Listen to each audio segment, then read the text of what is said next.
नमस्कार, आदाब, सत श्री अकाल और खुशामदीद। Very very good evening to all of you people. This is Kumar Amit और आप लोग देख रहे हैं आपका अपना चैनल बीकॉम कॉर्नर। आज का वीडियो बहुत ज्यादा स्पेशल और इंपॉर्टेंट होने वाला है तमाम बीकॉम प्रोग्राम और ऑनर्स के सेमेस्टर 6 के स्टूडेंट्स के लिए। उम्मीद करता हूं आप सभी इस वीडियो लेक्चर के दरमियान मेरे साथ आखिरी तक बने रहेंगे। और हाँ, अगर आपको ये वीडियो हेल्पफुल लगता है, कंटेंट यूजफुल लगता है, तो इस वीडियो को लाइक करके अपने तमाम दोस्तों के साथ शेयर जरूर करेंगे। तो विदाउट वेस्टिंग द टाइम चलिए शुरू करते हैं। माय डियर फ्रेंड्स, आज की वीडियो के अंदर हम लोग स्टार्ट करने वाले हैं आपके one of the most important subject GST and custom law के 4th चैप्टर को, जिसका टाइटल रहेगा एग्जम्पशन अंडर द जीएसटी। तो सबसे पहले हम लोग अपने मीनिंग को अंडरस्टैंड करते हैं, जो आपके चैप्टर के टाइटल का मीनिंग है। फिर हम आगे प्रोसीड करेंगे और समझेंगे एग्जैक्टली किस किस तरीके के आर्टिकल हमें इस चैप्टर के अंदर पढ़ने हैं। देखिए, अगर आप लोग नाम की बात करते हैं तो जैसा कि मैंने आपको बताया, आपके चैप्टर का टाइटल क्या है? Exemption from the GST. GST का मतलब जिसको आप लोग गुड्स एंड सर्विसेज टैक्स के नाम से जानते हैं। अब ध्यान दीजिएगा, जीएसटी को अगर आप लोग एक तरीके से इंप्लीमेंट करने की बात करते हैं तो जीएसटी के लिए कुछ लॉज बनाए गए हैं, जिनको आप लोग जीएसटी लॉ के नाम से जानते हो। और अब आपको ध्यान ये देना है, जब भी जीएसटी लॉ के इंप्लीमेंटेशन की बात आती है तो वो अकॉर्डिंग टू द प्रोविजन आप लोग इंप्लीमेंटेशन करते हैं, और प्रोविजन को सर्कमस्टांसेस और सिचुएशन के हिसाब से इंप्लीमेंट किया जाता है। नहीं समझ में आया तो अब यहाँ पे ध्यान दीजिएगा, जो बातें मैं आपको अभी समझाने वाला हूं। मैंने क्या बताया? मैंने बताया सर, हमारे पास एक जीएसटी लॉ एग्जिस्ट करता है, यानी कि आप लोग क्या कह सकते हैं, आप यहाँ पे कह देंगे हमारे पास क्या एग्जिस्ट करता है, हमारे पास जीएसटी लॉ एग्जिस्ट करता है। और यहाँ पे आपको समझना यह है कि सर, जब भी आप लोग जीएसटी लॉ की बात करते हैं ना, तो जीएसटी लॉ के इंप्लीमेंटेशन के लिए बहुत सारे प्रोविजन आपको प्रोवाइड किए गए हैं। यानी कि किसी भी लॉ के अंदर क्या बने होते हैं? प्रोविजंस बने होते हैं। अब इन प्रोविजंस को हर एक लेवल पे, हर एक सिचुएशन के अंदर इंप्लीमेंट करवा पाना करीब करीब इम्पॉसिबल होता है। यानी कि कभी कभी ऐसी सिचुएशन, ऐसे हालात, ऐसे सर्कमस्टांसेस बन जाते हैं माय डियर फ्रेंड्स, जहां पे हमें इन प्रोविजन के अंदर जो नियम लिखे हुए हैं ना, उनके अंदर रिलैक्सेशन देना पड़ता है, छूट देनी पड़ती है। समझ में आया? यानी कि अगर आप लोग इन प्रोविजन को इंप्लीमेंट करना चाहते हैं अलग अलग डिफरेंट लेवल के ऊपर, आप किसी भी सोसाइटी की बात कर लीजिए, किसी भी कंट्री की बात कर लीजिए, specifically we are talking about the India, तो हमें यहाँ पे क्या प्रोवाइड करना पड़ता है? कई कई बार हमें यहाँ पे रिलैक्सेशन प्रोवाइड करना पड़ता है। अब यहाँ पे आपको ध्यान क्या देना है? सर, ये जो रिलैक्सेशन जिसकी आप लोग बात कर रहे हैं ना, ये दो तरीके से प्रोवाइड किया जाता है। पहला रिलैक्सेशन किस तरीके से होता है? मॉनेटरी टर्म में होता है। माने आप लोग क्या कह सकते हैं, सर आप लोग मॉनेटरी टर्म की कहते हैं। और दूसरा क्या होएगा आपका? नॉन मॉनेटरी टर्म में आप लोग क्या कह सकते हैं? आपका क्या रहता है? रिलैक्सेशन रहता है। मॉनेटरी टर्म का मतलब जहां पे आपको छूट तो दी जाती है, रिलैक्सेशन तो दिया जाता है, लेकिन जहां पर पैसे के लिए रिलैक्सेशन आपको देखने को मिलता है, यानी कि मनी में रिलैक्सेशन देखने को मिलता है, तो वो क्या होगा? मॉनेटरी रिलैक्सेशन होगा। और उसी मॉनेटरी रिलैक्सेशन को हम लोग यहाँ पे किस नाम से जानने वाले हैं? हम लोग यहाँ पे उसको एग्जम्पशन अंडर द जीएसटी जानने वाले हैं। समझ में आया? तो आप लोग क्या कह सकते हैं, सर ये आपके क्या बन गए? Exemption from GST. Under the GST नहीं कहेंगे, हम लोग क्या कहेंगे? Exemption from the GST. I hope कि इतनी बातें आपको समझ में आई होंगी, ठीक है। और अगर आप लोग नॉन मॉनेटरी टर्म में रिलैक्सेशन देते हैं तो वो केवल और केवल रिलैक्सेशन के नाम से जाना जाएगा। तो इस तरीके से आपने एक बेसिक चीज को अंडरस्टैंड किया कि अलग अलग डिफरेंट लेवल ऑफ सोसाइटी के अंदर, डिफरेंट सिचुएशन के अंदर, अलग अलग हालात के अंदर जितने भी प्रोविजन आपके किसी भी पर्टिकुलर लॉ के अंदर बने हुए हैं, specifically we are talking about the GST, वहां पे हमें मॉनेटरी टर्म में रिलैक्सेशन देना पड़ता है। उस मॉनेटरी टर्म में जो रिलैक्सेशन दिया जाता है वो रिलैक्सेशन क्या कहलाता है? एग्जम्पशन फ्रॉम द जीएसटी कहलाता है। अब कुछ बुनियादी एग्जांपल आप लोग ले लीजिएगा। जैसे मैं अगर एक बेसिक एग्जांपल की बात करता हूं, उदाहरण से आपको ज्यादा बेटर समझ में आएगा। लेट अस से मेरे पास एक जीएसटी रेट है, यानी कि मेरे को जो भी एक पर्टिकुलर जीएसटी पे करना है वो किस रेट पे करना है? 18% रेट पे करना है। क्लियर? अगर मैं कहूं यहां पे मेरे को रिलैक्सेशन मिल गया है, आप लोग क्या कहेंगे? आपको क्या मिल गया है? आपको रिलैक्सेशन मिल गया है। मान लीजिए 10% का आपको रिलैक्सेशन मिल गया है, तो आप लोग क्या कहेंगे? सर आपका पेबल जीएसटी क्या हो गया है? आप लोग कह सकते हैं आपका पेबल जीएसटी हो गया है 18% में से आप लोग 10% को क्या कर देंगे? माइनस कर देंगे। तो आपका कितना परसेंट आ गया? 8% आ गया। अब आपको ध्यान ये देना है कि ये जो रिलैक्सेशन आपको मिला है ना माय डियर फ्रेंड्स, ये किस टर्म में है? ये आपकी मॉनेटरी टर्म में, आप लोग क्या कहेंगे, ये आपकी मॉनेटरी टर्म में है, दैट्स व्हाई ये आपको क्या मिला है, ये आपको एग्जम्पशन मिला है। समझ में आया? यानी कि पैसे की टर्म में आपको क्या मिला है, छूट मिला है, दैट्स व्हाई ये क्या कहलाएगा, एग्जम्पशन कहलाएगा। वही एक और एग्जांपल अगर आप लोग ले लेते हैं, लेटर से मैं कह देता हूं आपको कि आपकी जो फाइल करने की डेडलाइन है ना, या डेडलाइन की जगह आप लोग कह सकते हैं आपको एक पर्टिकुलर मान लीजिए फाइल को एक तरीके से सबमिट करना है, ठीक है। तो आप लोग क्या कह दीजिए, मान ले आपको हाफ ईयरली फाइल सबमिट करना, माने हर एक आधे साल के अंदर आपको, मान लीजिए एक एग्जांपल ले रहा हूं, मान लीजिए आपको जीएसटी रिटर्न फाइल करना है, लेकिन कुछ कुछ सिचुएशन के अंदर आपको रिलैक्सेशन दे दिया गया। क्या किया गया, रिलैक्सेशन देकर के आप लोगों को यह कह दिया गया आप लोग 1 ईयर के अंदर, यानी कि आप लोग क्या कहेंगे, 1 साल के अंदर आप लोग यहाँ पे अपना रजिस्ट्रेशन करा सकते हैं या फाइल को सबमिट कर सकते हैं। तो यहां पे आपको रिलैक्सेशन तो मिला, अगर आप लोग ध्यान से देखेंगे आपको क्या मिला, आपको रिलैक्सेशन तो मिला, लेकिन ये रिलैक्सेशन कैसा है माय डियर फ्रेंड्स, ये आपका नॉन मॉनेटरी रिलैक्सेशन है। आप लोग क्या कहेंगे, नॉन मॉनेटरी रिलैक्सेशन है, दैट्स व्हाई इसको केवल किस नाम से जाना जाएगा, केवल और केवल रिलैक्सेशन के नाम से जाना जाएगा। आई होप की चीजें आपको क्लियर रही होंगी। यहां पे बुनियादी तौर पे आपको यह समझना है रिलैक्सेशन और एग्जम्पशन के अंदर फर्क होता है। समझ में आया? तो बहुत बेसिक लेवल पे मैंने आपको ये छोटी छोटी चीजें आपको समझाई हैं, और काफी बच्चे कंफ्यूज होंगे तो एक और बात की क्लैरिटी आपको दे देता हूं। जब भी मैं आप लोगों का जीएसटी लॉ की बात करूंगा तो हम लोग स्पेसिफिकली हमारे सिलेबस के अंदर, अंडर ग्रेजुएशन के सिलेबस के अंदर हम लोग 2 लॉज की बात करेंगे। जैसे आप लोग क्या कह सकते हैं, आप लोग कह सकते हैं सीजीएसटी एक्ट की बात कर लीजिए 2017 वाले की, और इसके साथ आप लोग किसकी बात कर सकते हैं, आप लोग आईजीएसटी एक्ट की भी बात कर सकते हैं। समझ में आया? यानी कि सीजीएसटी एक्ट और आईजीएसटी एक्ट को ही हम लोग यहां पे बेसिकली कंसीडरेशन में रख के चलते हैं, और इसी को आप लोग क्या कहते हो, इसी को हम लोग बेसिकली क्या कहने वाले हैं, जीएसटी लॉ के नाम से जानने वाले हैं। समझ में आया? तो यहां तक आपको एक क्लैरिटी मिला एग्जम्पशन के मीनिंग को लेकर के। अब जब आप लोग एग्जम्पशन की बात करते हैं और जब आप थोड़ा आगे बढ़ते हैं ना, तो कुछ कुछ और बातें हैं जिनको आपको अपने ख्याल में और अपने जहन में रखना। जैसे यहां पे हम लोग सबसे पहले समझेंगे ये जीएसटी की जब आप लोग बात करते हैं, और जीएसटी के अंदर जो आप लोग मॉनेटरी रिलैक्सेशन देते हैं जिसको आप लोग एग्जम्पशन के नाम से जानते हैं, उस एग्जम्पशन के केस में हम लोग उसके लीगल फ्रेमवर्क को समझने वाले हैं। मार्क माय वर्ड्स, काफी इंपॉर्टेंट टर्म है, ये आपको समझना है, ठीक है। तो आप लोग क्या कहेंगे, सर आप क्या समझने वाले हैं, आप लोग लीगल फ्रेमवर्क को समझने वाले हैं। क्लियर? तो यहां पे लीगल फ्रेमवर्क का क्या मीनिंग है, this is going to be very very important, बहुत जरूरी बात है। लीगल फ्रेमवर्क आप लोग किसी भी लॉ की बात कर लीजिए, आपको ये समझना, जैसे एग्जम्पशन फ्रॉम जीएसटी की बात करते हैं तो आप लोग जीएसटी के अंदर जो एग्जम्पशन दे रहे हैं, जो मॉनेटरी टर्म में रिलैक्सेशन प्रोवाइड कर रहे हैं, वो किसी एक स्पेसिफिक लॉ के अंडर आएगा, किसी स्पेसिफिक प्रोविजन के अंदर आएगा, किसी पर्टिकुलर सेक्शन के अंदर आएगा, और एक पर्टिकुलर पावर के अंदर आएगा। तो ये जो सारी टर्मिनोलॉजी है जिनके अंडर आपका एग्जम्पशन प्रोवाइड किया जाता है, उसको क्या बोलते हो, लीगल फ्रेमवर्क बोलते हो। समझ में आया?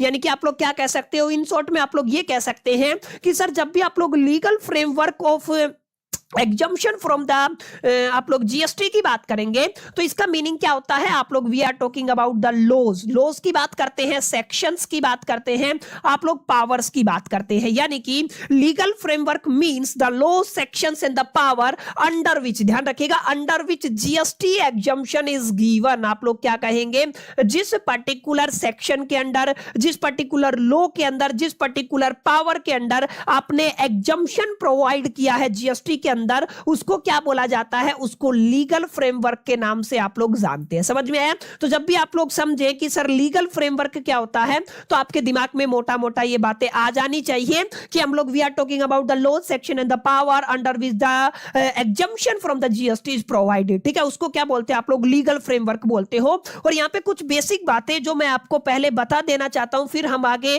फर्दर प्रोसीड करेंगे। आप लोग सबसे पहले किसकी बात करते हैं, सबसे पहले आप लोग सीजीएसटी एक्ट की बात करते हैं। तो आपको ये याद रखना है सर, सीजीएसटी एक्ट के अंदर आपका सेक्शन 11 एग्जिस्ट करता है। आप लोग क्या कहेंगे, सेक्शन 11 एग्जिस्ट करता है जो एग्जम्पशन से जुड़ा हुआ रहने वाला है। माने सेक्शन 11 अगर आप लोग सीजीएसटी एक्ट की बात करते हैं तो किससे जुड़ा हुआ है, ये एग्जम्पशन से जुड़ा हुआ है। इसके अलावा एक और बात का ख्याल आपको याद रखना है, सेम जो एग्जम्पशन यहां पे प्रोवाइड किए गए हैं ना, वो आपको आईजीएसटी एक्ट के अंदर भी देखने को मिलते हैं। और आईजीएसटी एक्ट के अंदर ये बन जाता है आपका सेक्शन नंबर 6, जो अभी मैं आप सभी के साथ डिस्कस करने वाला हूं, चर्चा करने वाला हूं। लेकिन पहले मैंने इसलिए बता दिया ताकि आपको एक क्लैरिटी हो सके। और एक इंपॉर्टेंट बात आपको बता देता हूं, सेक्शन 11 के अंदर भी आपको ध्यान रखना है। सेक्शन 11 के अंदर सबसेक्शन आपका क्या बोलते हैं आप लोग इसको, 1 आएगा और आपका सबसेक्शन 2 आएगा, जिनको हम लोग काफी डिटेल में जाकर के, गहराई में जाकर के, हम लोग डेप्थ में जाकर के अंडरस्टैंड करने वाले हैं। समझ में आया? तो अब बात करते हैं अपने मेन कंटेंट की, दैट इज द, जिसको आप लोग क्या कहते हो, आप लोग कहते हो सेक्शन 11। क्या कहते हो? सेक्शन 11। जब भी आप लोग सेक्शन 11 किसकी बात करते हो, सीजीएसटी एक्ट 2017 की बात करते हो, तो यहां पे हम लोग बेसिकली बात करते हैं power to grant the exemption. माने इसमें किस चीज का एक्सप्लेनेशन बेटर वे में किया गया है, आपको power to grant the exemption. माने आप लोगों के किसके पास एग्जैक्टली वो पावर होती है कि एक पर्टिकुलर जीएसटी लॉ के अंदर वो एग्जम्पशन को ग्रांट कर सके। इसका डिस्कशन आपको आपके सीजीएसटी एक्ट 2017 के सेक्शन 11 के अंदर देखने को मिलता है, जहां पे आप लोग सबसेक्शन 1 की बात करते हैं, सबसेक्शन 2 की बात करते हैं। सबसे पहले हम लोग किसकी बात करने वाले हैं, सेक्शन 11 सबसेक्शन 1 की बात करने वाले हैं, जहां पर हम लोग जर्नल एग्जम्पशन की बात करेंगे। और अगर आप लोग बात करते हैं सेक्शन 11 सबसेक्शन 2 की, तो यहां पर हम लोग स्पेशल एग्जम्पशन की बात करने वाले हैं। यानी कि आप लोग मोटा मोटा ये कह सकते हैं सेक्शन 11 के अंदर 2 सबसेक्शन, माय डियर फ्रेंड्स, भाई और बहनों, आपको दिए गए हैं। आप लोग क्या कहेंगे, आप लोग ये कह सकते हैं सर आपका बनता है पहले सेक्शन 11 के अंदर सबसेक्शन 1 बनता है, जिसको जहां पर आप लोगों को क्या बोलते हैं, आप लोग जर्नल एग्जम्पशन दिए हुए हैं, तो आप लोग क्या कहेंगे, आप लोग कह सकते हैं जनरल एग्जम्पशन आपको गिवन है। क्लियर? तो ये एक बात आपको समझना, ठीक है।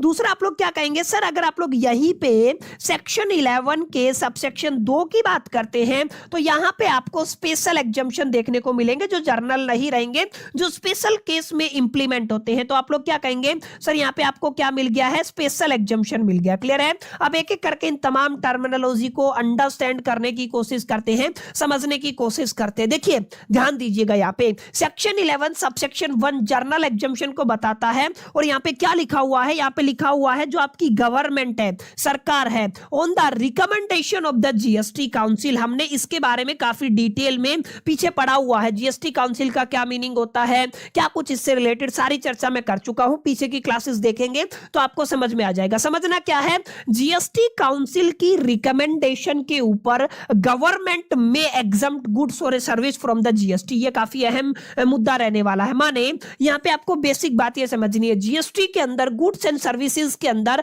अगर आप लोग कुछ भी एग्जम्प्ट करना चाहते हैं, तो जीएसटी काउंसिल की रिकमेंडेशन पे गवर्नमेंट के पास ये पावर, ये अथॉरिटी होती है कि वो एग्जम्पशन को ग्रांट कर सके। समझ में आया?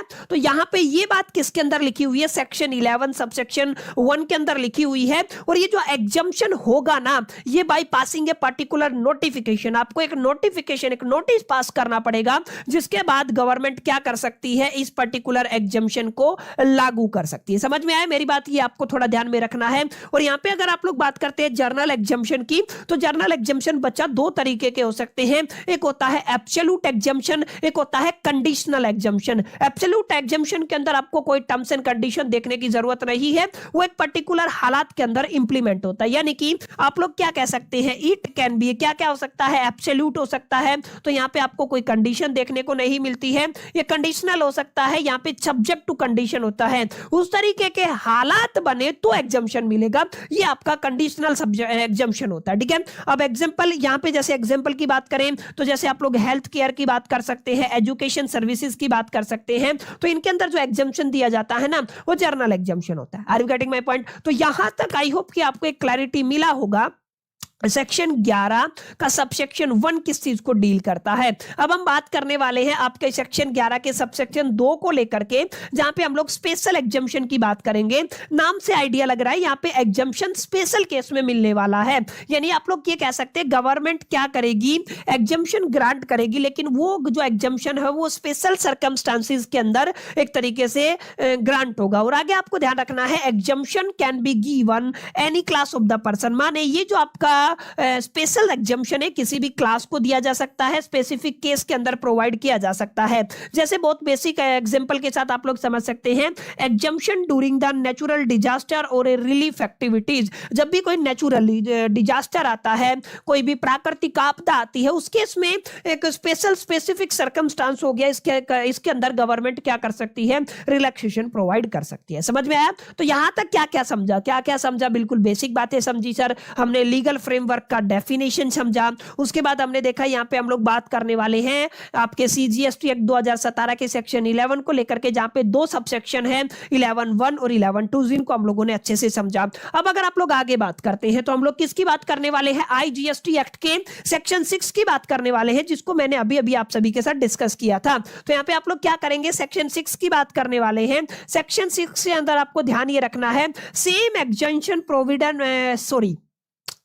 एग्जम्पशन प्रोविजन आपको प्रोवाइड किया गया है, किसके लिए, इंटर स्टेट सप्लाईज के लिए। अभी सप्लाई क्या होता है ये मैं सब आपको आगे बताऊंगा, लेकिन अभी के लिए समझे आपको क्या, यहाँ पे आपको बेसिकली आप लोग कह सकते हैं इंटर स्टेट सप्लाई के अंदर आपको सेम एग्जम्पशन दिया गया है, जो आपको सीजीएसटी एक्ट की जब आप लोग बात करते हैं, किसकी बात करते हैं, सीजीएसटी एक्ट 2017 की बात करते हैं, जो उसके अंदर गिवन है ना, उसकी मैं बात कर रहा हूं, ठीक है। और government can exempt IGST bye the notification, वही सेम बात, नोटिफिकेशन के थ्रू गवर्नमेंट किसी भी पर्टिकुलर सिचुएशन के अंदर एग्जम्प्ट कर सकती है। अब एक इंपॉर्टेंट बात, ये वाला जो पॉइंट है मैं यहां पे थोड़ा सा एक्सप्लेन करने वाला हूं, ध्यान से समझिएगा।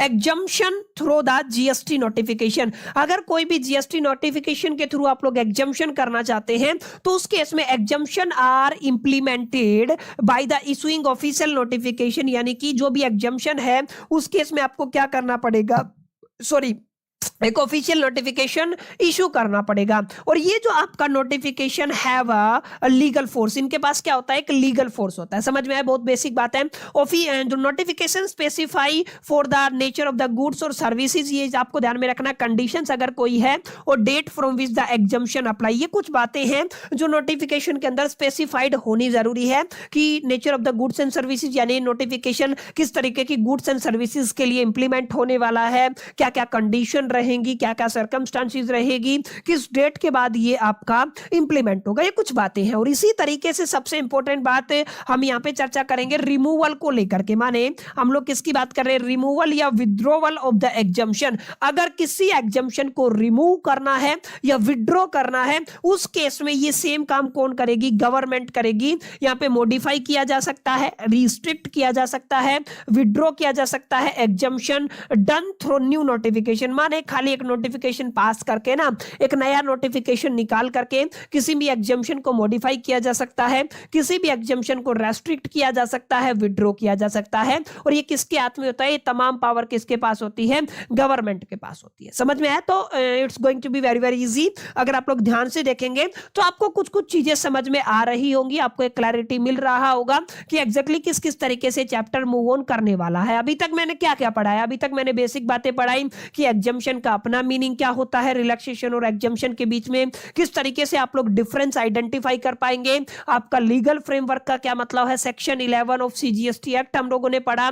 यहाँ पे हम लोगों ने सेक्शन 11 सबसेक्शन 1, सेक्शन 11 सबसेक्शन 2 को हम लोगों ने पढ़ा। और इसी तरीके से हम लोगों ने आईजीएसटी एक्ट के सेक्शन 6 को थोड़ा सा हाईलाइटेड फॉर्म में देखा। यहाँ पे exemption through the GST notification और रिमूवल या विड्रॉवल ऑफ एग्जम्पशन को हम लोगों ने अभी तक बड़े प्यार से और बड़े अच्छे तरीके से समझ लिया है। ठीक है, आज की क्लास की शुरुआत हम लोग करने वाले हैं एक फ्रेश टॉपिक के साथ, जिसका टाइटल रहेगा types of the supply under the GST. देखिए, जब भी आप लोग जीएसटी की बात करते हैं तो जीएसटी के अंदर सप्लाई का अपना मीनिंग होता है। हालांकि हम लोग सप्लाई को लेकर के अगले चैप्टर के अंदर पढ़ने वाले हैं, लेकिन यहां पे आपको क्या पढ़ना है, आपको पढ़ना है कि सर जब भी आप लोग सप्लाई की बात करते हैं तो जीएसटी के अंदर सप्लाई के कितने टाइप होते हैं। तो आपको यह ध्यान रखना है, जब भी आप लोग जीएसटी की बात करते हैं तो जीएसटी के अंदर दो पैरामीटर हम लोग लेके चलते हैं। एक आपका अवेलेबिलिटी होता है, आप लोग क्या कहेंगे, आपका अवेलेबिलिटी के ऊपर, और दूसरा माय डियर फ्रेंड्स आप लोग क्या कह सकते हैं, टैक्सेबिलिटी के ऊपर बात कर सकते हैं। ठीक है, मैं टैक्स की बात करता हूं, आप लोग क्या कह सकते हैं, टैक्सेबिलिटी। ये दो ऐसे पैरामीटर है जिनके बिहा पे हम लोग टैक्स की सप्लाई को अलग अलग पार्ट में क्लासिफाई कर देते हैं। यानी अगर आप लोग कहेंगे type of the supply under the GST किन पैरामीटर के ऊपर बेस होती है, एक तो अवेलेबिलिटी, दूसरा क्या है, टैक्सेबिलिटी। ध्यान रखना ये अवेलेबिलिटी किसकी रहने वाली है, टैक्सेबिलिटी किसकी रहने वाली है, हम लोग आईटीसी की बात करने वाले हैं। माने इनपुट टैक्स क्रेडिट की अवेलेबिलिटी के ऊपर और टैक्सेबिलिटी के ऊपर हम लोगों ने क्या किया है, जीएसटी के अंदर सप्लाईज को 4 इंपॉर्टेंट टाइप्स के अंदर कैटेगराइज कर दिया है। तो टोटल 4 टाइप्स हमारे पास रहने वाले हैं, जहां पर पहला जो आपका सप्लाई रहेगा, पहली कैटेगरी रहेगी, उसको आपको याद रखना है, जिसको आप लोग कहते हो नॉन टैक्सेबल सप्लाई। समझ में आया? तो पहली जो सप्लाई रहेगी वो क्या रहेगी, आपकी नॉन टैक्सेबल सप्लाई रहेगी। दूसरी को आप लोग बोलने वाले हो नील रेटेड सप्लाई। काफी इंपॉर्टेंट है, आगे जाके आप लोगों को काफी डिटेल में जाकर के पढ़ने को मिलेगा। इसके अलावा एक होती है आपकी जीरो रेटेड सप्लाई, ये भी आपको समझना है। और इसके अलावा फोर्थ टाइप जो आपका रहेगा उसको आप लोग क्या कहने वाले हो, उसको कहने वाले हो आप लोग एग्जम्प्ट सप्लाई। क्लियर है? तो यानी कि टोटल कितनी सप्लाई हो गई हमारे पास, 4 तरीके की सप्लाई हो गई है on the basis of the availability and the taxability of the ITC. अगर आप लोग जीएसटी की बात करते हैं, अब कुछ इंपॉर्टेंट बातें हैं जिनका ख्याल आपको रखना है। नॉन टैक्सेबल सप्लाई की अगर आप लोग बात करते हैं तो यहां पर आप लोग बात करने वाले हैं सेक्शन 2 की, याद रखिएगा। सेक्शन 2 की बात करेंगे, सब सेक्शन 78 के अंदर इसका डिस्कशन होता है। यहां पे कोई सेक्शन का एक्सप्लेनेशन आपको देखने को नहीं मिलेगा। लेकिन जो जीरो रेटेड सप्लाई है ना, यहां पर आप लोग सेक्शन 6 के बारे में पढ़ने वाले हो, आप लोग सॉरी सेक्शन 16 के बारे में पढ़ने वाले हो। सेक्शन 16 के अंदर जीरो रेटेड सप्लाई को एक्सप्लेन किया गया है। और अगर आप लोग एग्जम्प्ट सप्लाई की बात करते हैं तो यहां पर हम लोग चर्चा करने वाले हैं सेक्शन 2 के सब सेक्शन 47 की। तो ये कुछ सेक्शन है जिनको आपको याद रखना है। देखिए बेसिक सी बात मैंने आज की क्लास के अंदर आप सभी के साथ क्या की है कि सर आपका टॉपिक क्या है, types of the supply under the GST. तो जीएसटी के अंदर टाइप ऑफ द सप्लाई की जब भी बात करते हैं तो हम लोग 2 पैरामीटर सेट करके चलते हैं। एक तो आईटीसी की अवेलेबिलिटी को लेकर के चलते हैं, एक उसकी टैक्सेबिलिटी को लेकर के चलते हैं। तो टोटल 4 टाइप आपके निकल के आते हैं, जहां पे पहला टाइप आपका नॉन टैक्सेबल रहने वाला है, नॉन टैक्सेबल सप्लाई। फिर आपका नील रेटेड सप्लाई रहेगा, फिर आपका जीरो रेटेड सप्लाई रहेगा, और फिर आपका एग्जम्प्टेड सप्लाई रहेगा। याद रखना है non taxable supply covered under the section 2 subsection 78। और अगर आप लोग जीरो रेटेड की बात करते हैं तो सेक्शन 16 रहने वाला है।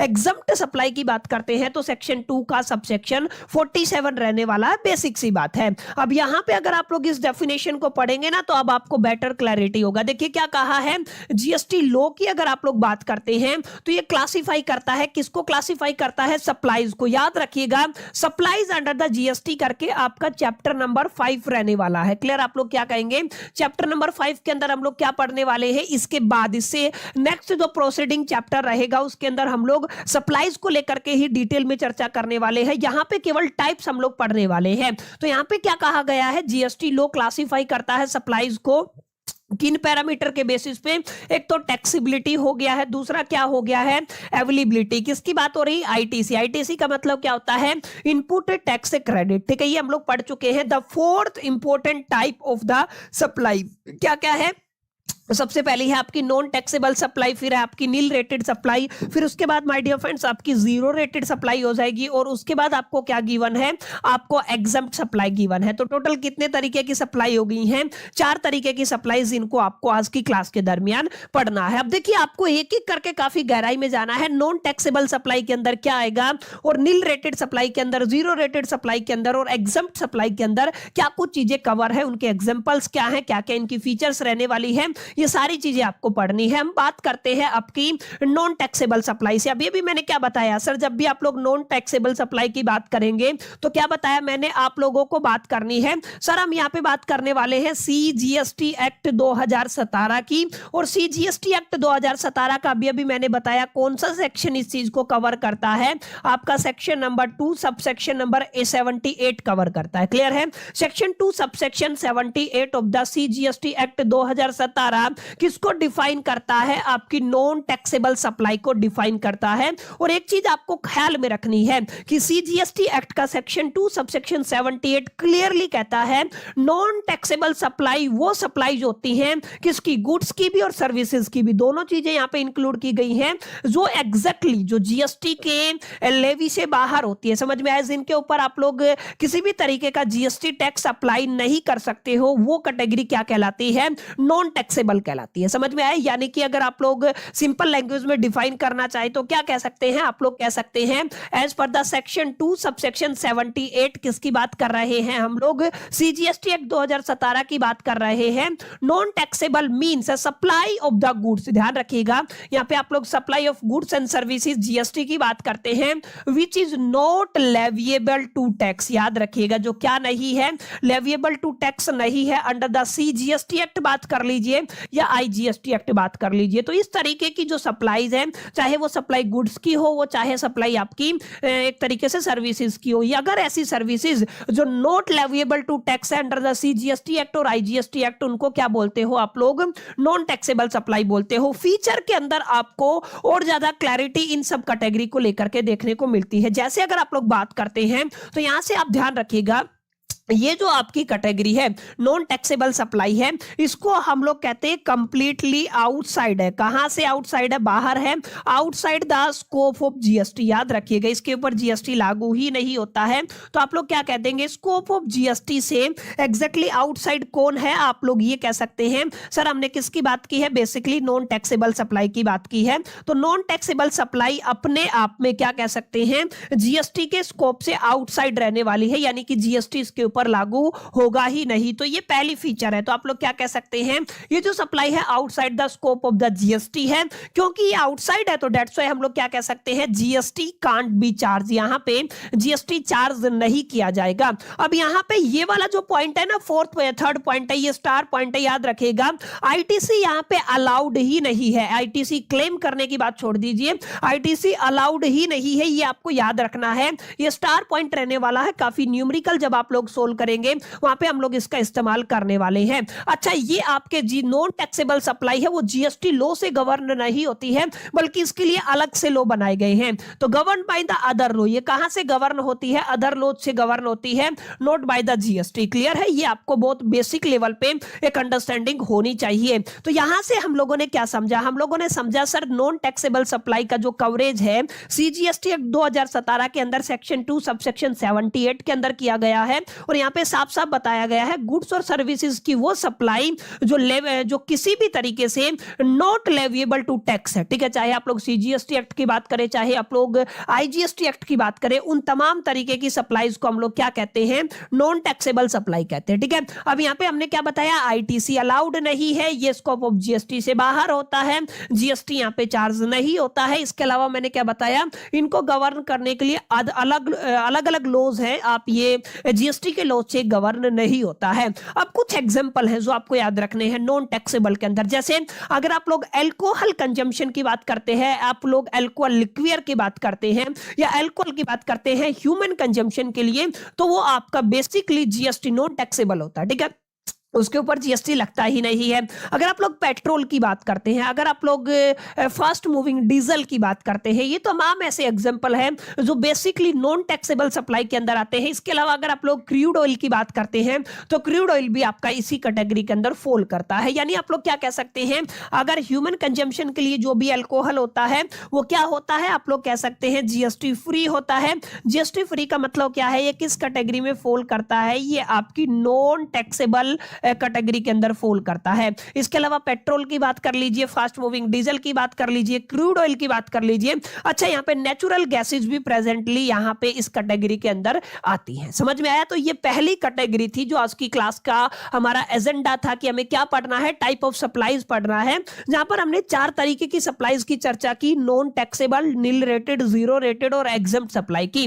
और पहली कैटेगरी हमारी कंप्लीट हो चुकी है, जो क्या रहने वाली है, आपकी नॉन टैक्सेबल सप्लाई रहने वाली है। इनके एग्जांपल आपको याद रखने हैं, आईटीसी से जुड़े हुए जो भी बातें यहां पे कही गई है उनको भी आपको याद रखना है। समझ में आया? अब बात करते हैं आपकी दूसरी सप्लाई की, जिसको आप लोग किस नाम से जान रहे हो यहां पे, नील रेटेड। वैसे तो नील रेटेड का खुद का अपना मीनिंग क्या होता है, अपना मीनिंग भी यही होता है, नील का मतलब होता है जीरो, नॉट अवेलेबल। ठीक है ना? तो नील का मतलब क्या होता है, जीरो। और जीरो किसकी बात हो रही है, यहां पे टैक्स की बात हो रही है।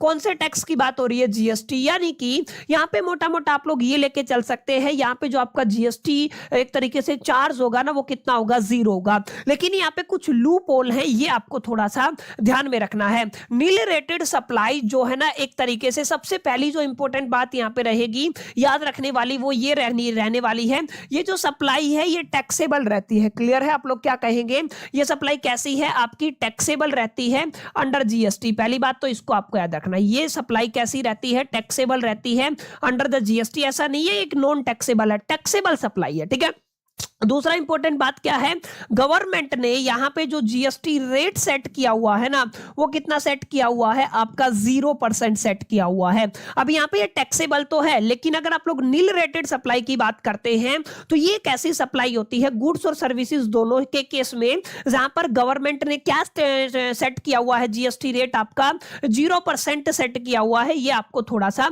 ध्यान में रखना है, यानी फिक्स्ड किया हुआ है। और ये जो 0% आप लोग जीएसटी रेट की बात कर रहे हैं, ये किसी एक पर्टिकुलर शेड्यूल के हिसाब से आएगा। क्लियर है? जीएसटी रेट शेड्यूल बोलते हैं। आप लोग क्या कह दोगे इसको, आप लोग कह सकते हो सर हम किसकी बात कर रहे हैं, हम लोग जीएसटी रेट शेड्यूल की बात कर रहे हैं। ठीक है, तो आप लोग क्या कहोगे, हम लोग जीएसटी रेट शेड्यूल के अकॉर्डिंग जीएसटी रेट यहाँ पे कितना रहता है, 0% रहता है। और सबसे इंपॉर्टेंट बात यहाँ पे सेम आपकी रहने वाली है, अगर आप लोग इनपुट टैक्स क्रेडिट, ये आपका नॉट अवेलेबल रहने वाला है। क्लियर? तो यहाँ पे इनपुट टैक्स क्रेडिट अवेलेबल नहीं रहने वाला है।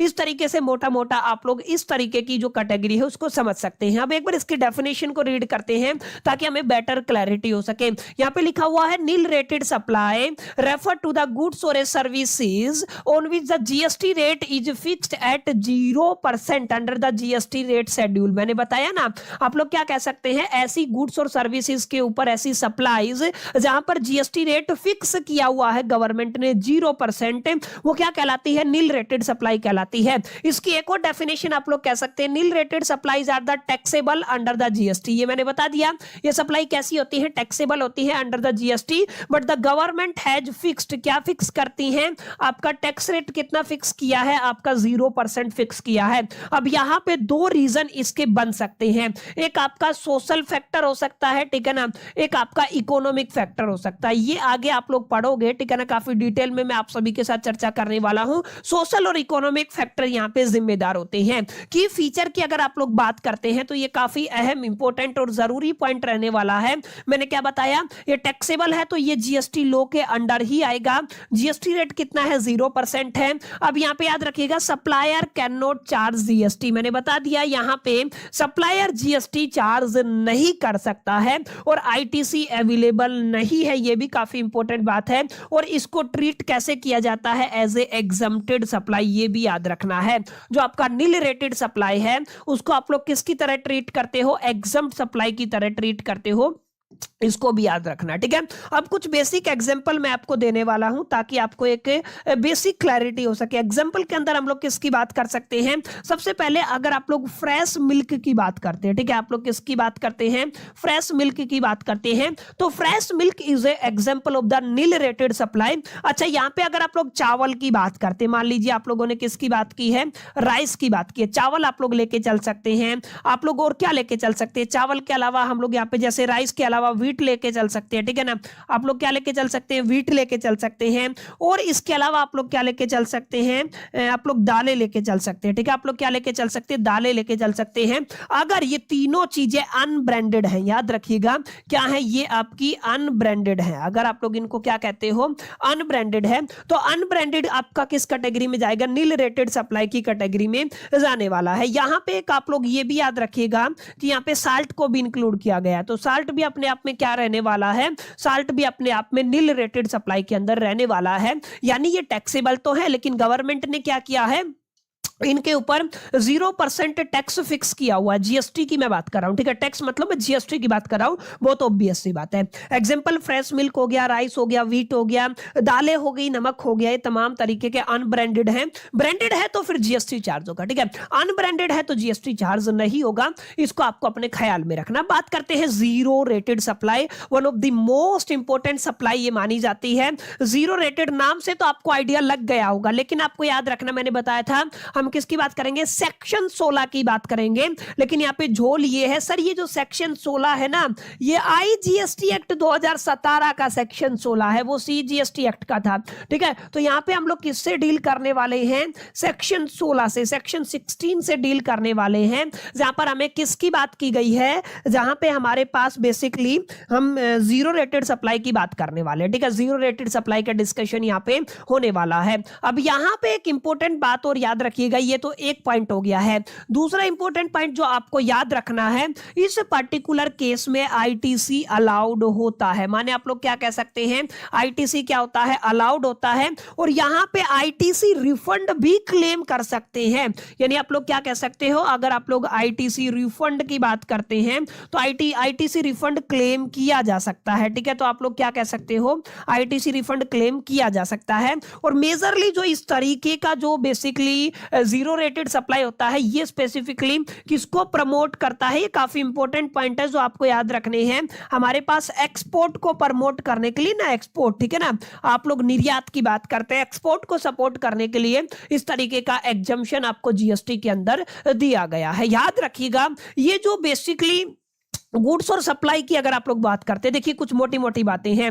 आपने किसकी बात की है, आपने गुड्स की बात की है, एंड आपने किसकी बात की है, सप्लाईज की बात की है। क्योंकि मैंने कहा कि यहाँ पे प्रमोट किया जाएगा, किसको प्रमोट किया जाएगा, एक्सपोर्ट को प्रमोट किया जाएगा। तो अगर आप लोग कोई भी सर्विस को एक्सपोर्ट करते हैं, क्या करते हैं आप लोग, क्या करते हैं, सर्विस को एक्सपोर्ट करते हैं, तो उस केस में अगर आप लोग देखेंगे तो आप जीरो रेटेड सप्लाई की बात करते हैं। अच्छा, यहाँ पे हम लोग काफी बार SEZ की बात करते हैं। यानी अगर आप लोग यहां पे सर्विसेज या गुड्स की एक्सपोर्ट तो करते हैं, लेकिन वो SEZ रीजन के अंदर, आप लोग SEZ यूनिट की भी बात कर सकते हैं या डेवलपर की भी बात कर सकते हैं। किसकी बात कर सकते हैं, डेवलपर की भी बात कर सकते हैं। तो SEZ का मतलब क्या होता है, स्पेशल इकोनॉमिक जोन। आप सभी ने पढ़ा होगा इसकी इकोनॉमिक्स के अंदर, इसको क्या बोला जाता है, स्पेशल इकोनॉमिक जोन। समझ में आया, फटाफट से इसकी डेफिनेशन को डिकोड करते, ध्यान रखिएगा। यहां पे सेक्शन 16 किसका, आईजीएसटी एक्ट 2017 का जीरो रेटेड सप्लाई को डिफाइन करता है, जहां पर 2 पॉइंट हम लोग लेके चलेंगे। याद रखिएगा, एक्सपोर्ट ऑफ ए गुड्स और ए सर्विस, सबसे पहले क्या करने वाले हैं, एक्सपोर्ट ऑफ गुड्स और सर्विस की बात करने वाले हैं। या आप लोग कह सकते हो सप्लाई ऑफ द गुड्स और ए सर्विस, किसकी बात हो रही है, सप्लाई ऑफ द गुड्स और a services to the specific special economic zone unit या डेवलपर। समझ में आया। तो यहां पे अगर आप लोग एक्सपोर्ट करते हो गुड्स और सर्विस को, या फिर आप लोग सप्लाई करते हो गुड्स और सर्विस का to a special economic zone unit या डेवलपर, तो उस केस में आप लोग कहेंगे इस तरीके की सप्लाई जीरो रेटेड सप्लाई होती है। और बहुत ऑब्वियस बात यह है कि यहाँ पे जीरो रेटेड है, तो ऑब्वियस सी बात है, आपका जीएसटी रेट कितना मिलेगा, आपको जीएसटी रेट आपको 0% मिलने वाला है। समझ में आया, बहुत बेसिक बात मैंने आपको बताई, सिंपल लैंग्वेज में आप लोग कह सकते हैं।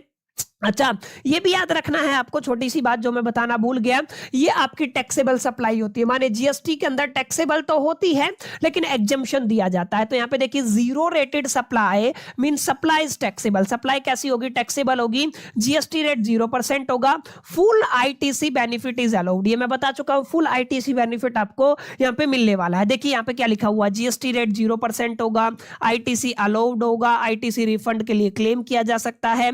ये किसको प्रमोट करता है, एक्सपोर्ट को प्रमोट करता है। समझ में आया, this is going to be very very important. एक बात और मैं आपको बता देता हूं, यहां पे भी जीएसटी रेट 0% रहने वाला है, और नील रेटेड सप्लाई के अंदर भी जो आपका जीएसटी रेट है 0% रहने वाला है।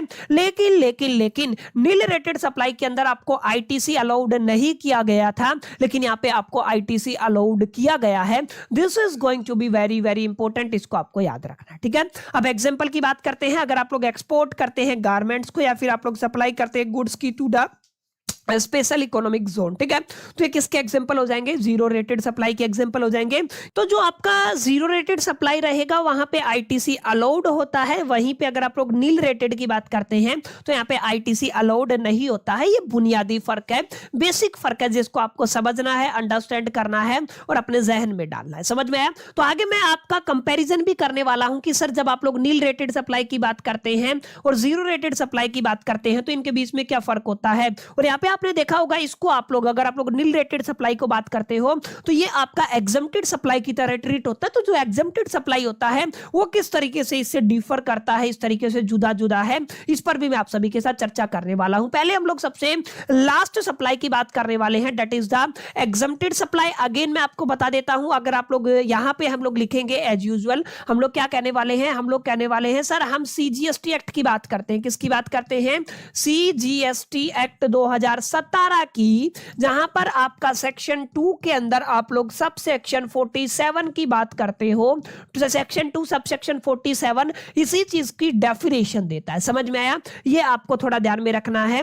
यहां पे ध्यान रखिएगा, अगर आप लोग इस तरीके की एग्जम्प्टेड सप्लाई की बात करते हैं तो यहाँ पे सबसे इंपॉर्टेंट बात क्या है कि सर आपका जो जीएसटी है वो नोट चार्ज होता है, माने यहाँ पे आप लोग जीएसटी चार्ज नहीं कर सकते हो।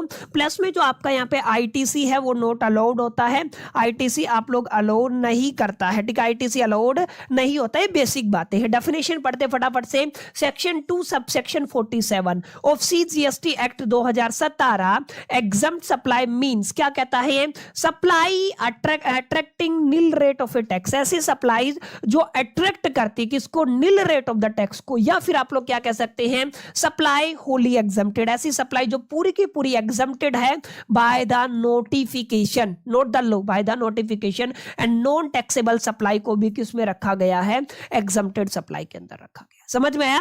यानी कि आप लोग कह सकते हो एग्जम्प्टेड सप्लाई के अंदर नील रेट सप्लाई भी आ जाता है, होली एग्जम्प्टेड सप्लाई भी आ जाता है, और नॉन टैक्सेबल सप्लाई भी आ जाता है। सिंपल लैंग्वेज में अगर आप लोग समझना चाहते हो तो आप लोग इतना कह सकते हो, sir exempted supply includes all supplies on which GST is not payable, माने जहां पे जीएसटी पेएबल नहीं होता है वो सारी सप्लाईज किसके अंदर आती हैं?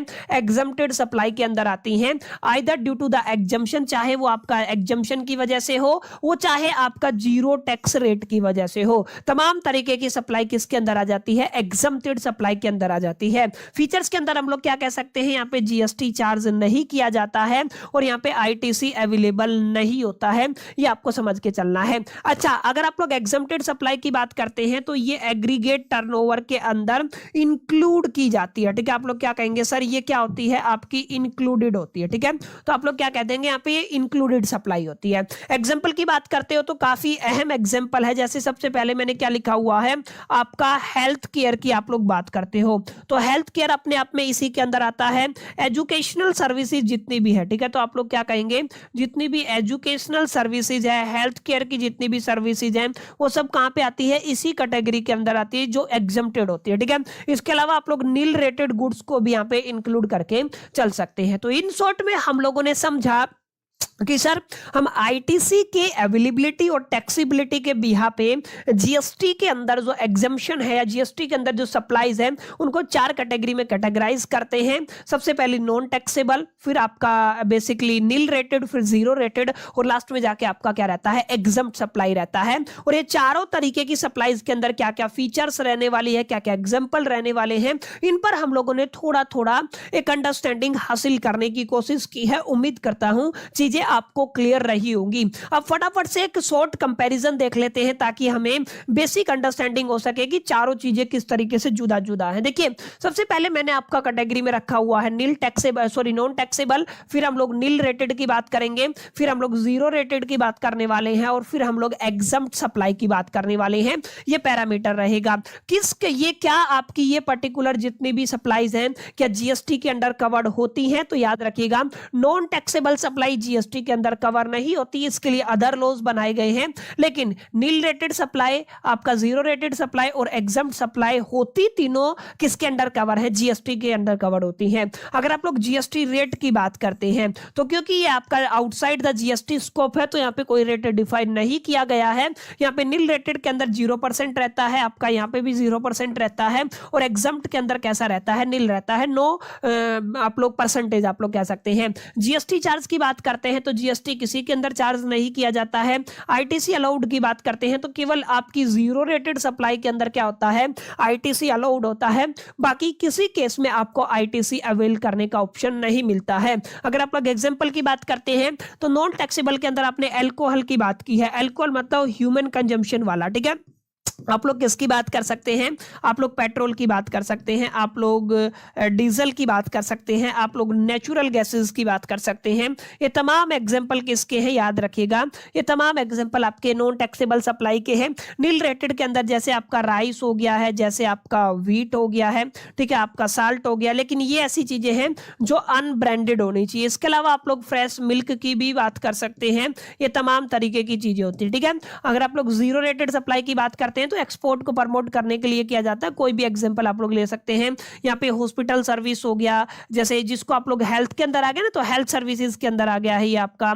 तो अगर आप लोग बात करते हैं जैसे एजुकेशनल सर्विसेज की बात करते हैं, तो ये तमाम तरीके की चीजें यहाँ पे इंक्लूड की जाती है, ठीक है। तो एक बेसिक कंपैरिजन था जहां पर आप लोगों ने क्या क्या चीजें सीखी। आप लोगों ने बेसिकली सीखा ये एक topic type of the supplies under the GST, कि टाइप ऑफ द सप्लाईज का क्या मीनिंग होता है, कितने तरीके की सप्लाईज है, जहां पर 4 तरीके की सप्लाईज आपने पढ़ी, इनसे जुड़े हुए सेक्शंस को अंडरस्टैंड किया, इनसे जुड़े हुए प्रोविजंस को अंडरस्टैंड किया, इनकी अपनी डेफिनेशन को समझा और एक शॉर्ट कंपैरिजन देखा, ठीक है।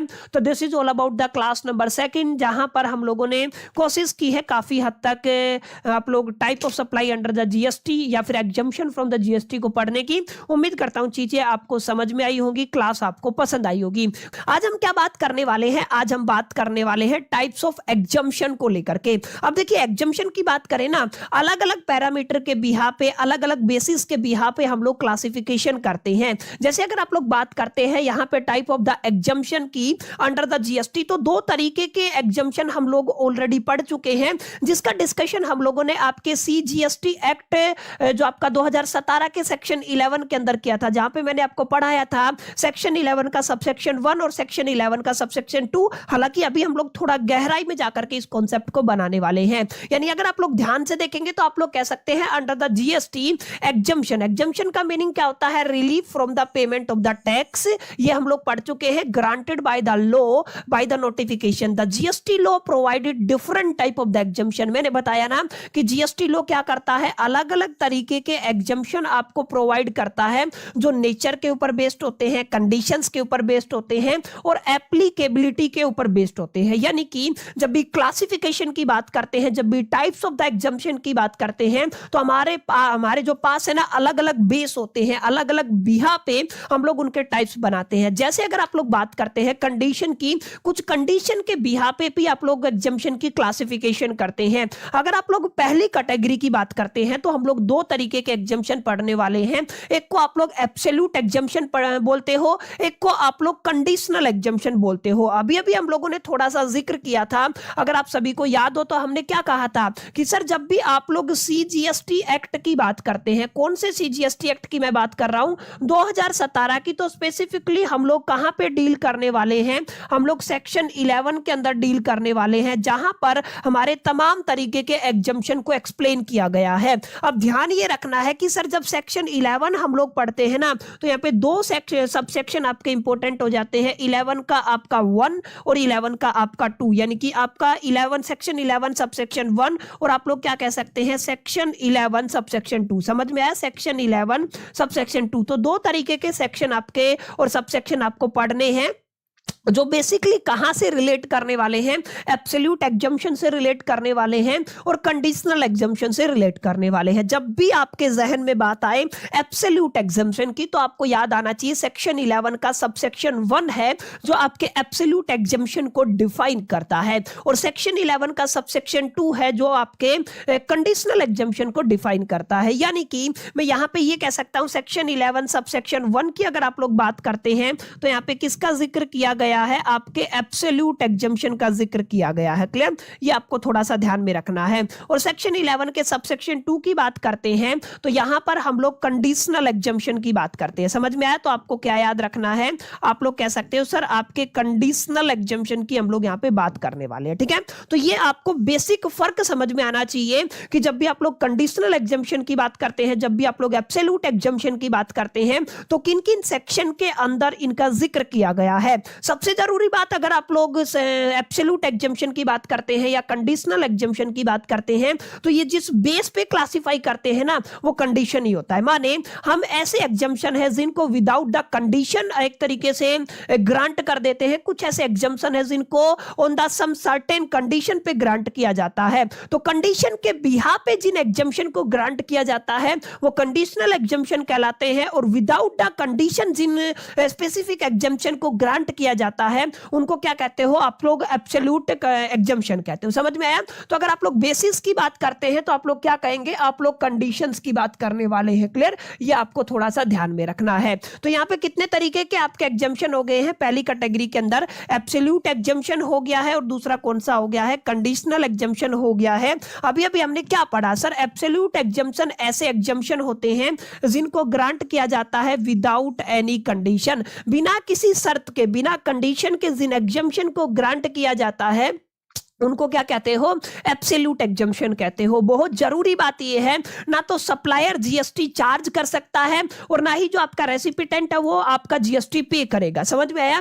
यानी आप लोग ये कह सकते हैं जो आपका supplier must not charge GST, supplier को एब्सोल्यूट एग्जम्पशन के केस में जीएसटी चार्ज ही नहीं करना है। एंड जो आपका रेसिपेंट होता है वो कैन नॉट पे टू ऑप्शन टू पे द टैक्स। ये आपको थोड़ा सा याद रखना, ठीक है? अब अगर आप लोग लीगल बेसिस की बात करते हैं तो अभी भी मैंने क्लियर किया, section 11 subsection 1C GST act 2017 absolute exemption के साथ डील करता है। अच्छा, कुछ इंपॉर्टेंट की फीचर हैं जिनको भी आपको थोड़ा अपने जहन में रखना है और इस चीज का इल्म रखना है कि जब भी आपके एग्जामिनेशन के ड्यूरेशन में सवाल आता है तो आप लोग इन की फीचर्स को वहां पे लिख के आ सके, ताकि एग्जामिनेशन को एक क्लैरिटी हो सके कि बच्चे की जो फाउंडेशन है वो काफी स्ट्रॉन्ग है, काफी डिटेल में जाकर के उसने इस particular subject GST and custom law को पढ़ा है। ठीक है, अब हम बात करने वाले हैं आपके की फीचर्स की। तो यहां पे देखिएगा, अगर आप लोग एब्सोल्यूट एग्जम्पशन की बात करते हैं तो this is the mandatory in nature, और जैसा कि मैंने आपको बताया supplier can not collect the GST, supplier क्या नहीं कलेक्ट करेगा?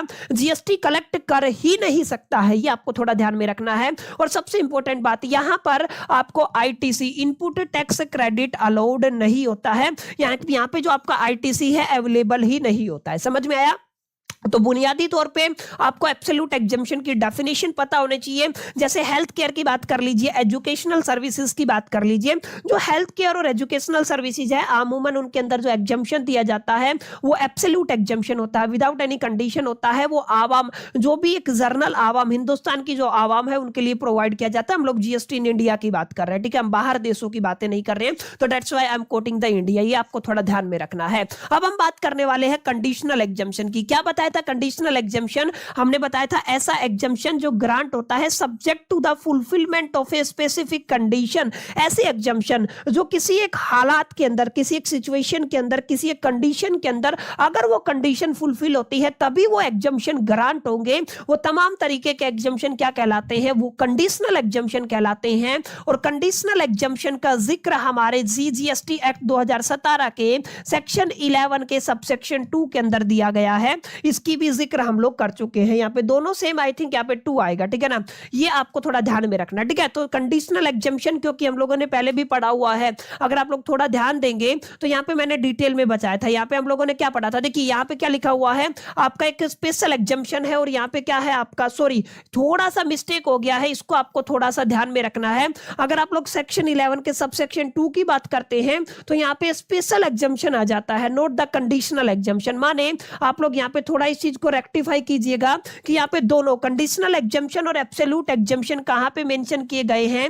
आपके सबसेक्शन 1 के अंदर ही मेंशन किए गए हैं। इस चीज को आपको अपना थोड़ा ख्याल में रखना है। यानी कि ये वाली बात ठीक है कि दोनों का जो एक्सप्लेनेशन है वो कहां पे किया गया है? सेक्शन 11 के सबसेक्शन 1 के अंदर। वो मेरी मिस्टेक थी क्योंकि मैंने समझा कंडीशनल और स्पेसिफिक जो होता है ना वो दोनों जुदा जुदा है। जब आप लोग आगे पढ़ेंगे तो हम लोग यहाँ पे स्पेशल जो आपका बेसिकली स्पेशल एग्जम्पशन है उसको भी पढ़ने वाले हैं, तो वो एक अलग टर्मिनोलॉजी है, इसलिए आप थोड़ा ध्यान रखिएगा। जब भी आप लोग यहाँ पे बात करें ना कंडीशनल एग्जम्पशन की और जब भी आप लोग यहाँ पे बात करें एब्सोल्यूट एग्जम्पशन की, दोनों का सेक्शन 11 के सबसेक्शन 1 के अंदर ही जिक्र किया गया है। अब ध्यान रखिएगा कुछ फीचर्स हैं जो कंडीशनल एग्जम्पशन से जुड़ी हुई हैं। सबसे पहली बात तो क्या है, यहाँ पे ऑप्शनल होता है। क्या? सप्लायर में ऑप्ट टू पे द जीएसटी, पहली बात ये याद रखनी है। And condition must be strictly followed, यहाँ पे जो कंडीशन है वो फुलफिलमेंट होनी चाहिए, उनका स्ट्रिक्टली फॉलो होना चाहिए, तभी आपका एग्जम्पशन ग्रांट होता है। और ITC allowed only if the tax is paid, ITC कब अलाउ किया जाएगा? जब आपने एग्जम्पशन लेकर के ना टैक्स पे किया हो, ठीक है, इसको आपको थोड़ा ध्यान में रखना है। Example exemption available only if the services as provided to the government, ठीक है ना, ये आपको पॉइंट याद रखना है। और आप लोग क्या कह सकते हैं, exemption based on the value और यूज, ठीक है, ये जो आपका एग्जम्पशन बेस्ड होता है वैल्यू और यूज के ऊपर, तो वो भी किसके अंदर आता है, वो किसका एग्जांपल है, कंडीशनल एग्जम्पशन है, ठीक है। तो यहाँ पे दो तरीके के एग्जम्पशन आपने पढ़े, एब्सोल्यूट एग्जम्पशन आप सभी ने पढ़ा, कंडीशनल एग्जम्पशन आप सभी ने पढ़ा। अगेन मैं रिपीट कर देता हूं, यहां पे ध्यान रखिएगा सीजीएसटी एक्ट 2017 का सेक्शन 11 है और सेक्शन 11 के सबसेक्शन 1 के अंदर दोनों का जिक्र किया गया है। पहले मैंने गलती से यहां पे 1 और 2 बता दिया था, तो आप लोग इसको जरूर रेक्टिफाई कीजिएगा। सेक्शन 11 का सबसेक्शन 1 ही है जो एब्सोल्यूट एग्जम्पशन को भी डिफाइन करता है, जो आपके कंडीशनल एग्जम्पशन को भी डिफाइन करता है, और इन दोनों का जो बेस रहेगा वो कंडीशन रहेगा। कुछ एग्जम्पशन जो कंडीशन के बिहाफ पे, कंडीशन फुलफिलमेंट के बिहाफ पे दिए जाते हैं वो कंडीशनल एग्जम्पशन कहलाते हैं, और जो सभी रेगुलर जो आवाम होती है उनको अगर प्रोवाइड किए जाते हैं तो वो आपके एब्सोल्यूट एग्जम्पशन कहलाते हैं। समझ में आया? यहां तक उम्मीद करता हूं आपको क्लैरिटी मिला होगा। अब हम बात करने वाले हैं यहां पे type of exemption under the on the basis of the mode of issue. ये काफी इंपॉर्टेंट बात रहने वाली है, इसको मेरे साथ जरूर ख्याल में रखिएगा। जब भी आप लोग मोड ऑफ इशू की बात करते हैं, माने यहाँ पे इसका क्या मतलब हुआ मोड ऑफ इशू का? सर मोड ऑफ इशू का मतलब हो गया कि हमने किस तरीके से आपके एग्जम्पशन को इशू किया है, यस इसी तरीके से आप लोग यहाँ पे इसी बेस पे आप लोग क्लासिफाई करते हैं। जब भी आप लोग एग्जम्पशन को इशू करते हैं, जब भी जीएसटी काउंसिल की रिकमेंडेशन पे कोई भी आपका एग्जम्पशन प्रोवाइड किया जाता है, तो माय डियर फ्रेंड्स वो आपका दो तरीके से प्रोवाइड किया जाता है। दो तरीके कौन से हैं ध्यान रखिएगा। सबसे पहला तरीका है बाय द नोटिफिकेशन। आप लोग क्या कह सकते हैं, सर हमने कोई भी एग्जम्पशन अवेल किया या कोई भी एग्जम्पशन प्रोवाइड किया है जीएसटी काउंसिल की रिकमेंडेशन के ऊपर, तो उसका बिहाफ क्या है, नोटिफिकेशन है। या आप लोग कह सकते हैं एक पर्टिकुलर ऑर्डर पास करके, आप लोग क्या कहेंगे, एक पर्टिकुलर ऑर्डर पास करके, क्या कहेंगे आप लोग, एक पर्टिकुलर ऑर्डर पास करके आपका एक, आप कह सकते हो इसको क्या बोलते हैं आप लोग, एग्जम्पशन दिया जाता है। या आप लोग इसको काफी किताबों में ना आप लोग इसको स्पेशल ऑर्डर के नाम से भी जानते हैं, ठीक है। तो आप लोग क्या कहेंगे, स्पेशल ऑर्डर एग्जम्पशन भी कहा जाता है।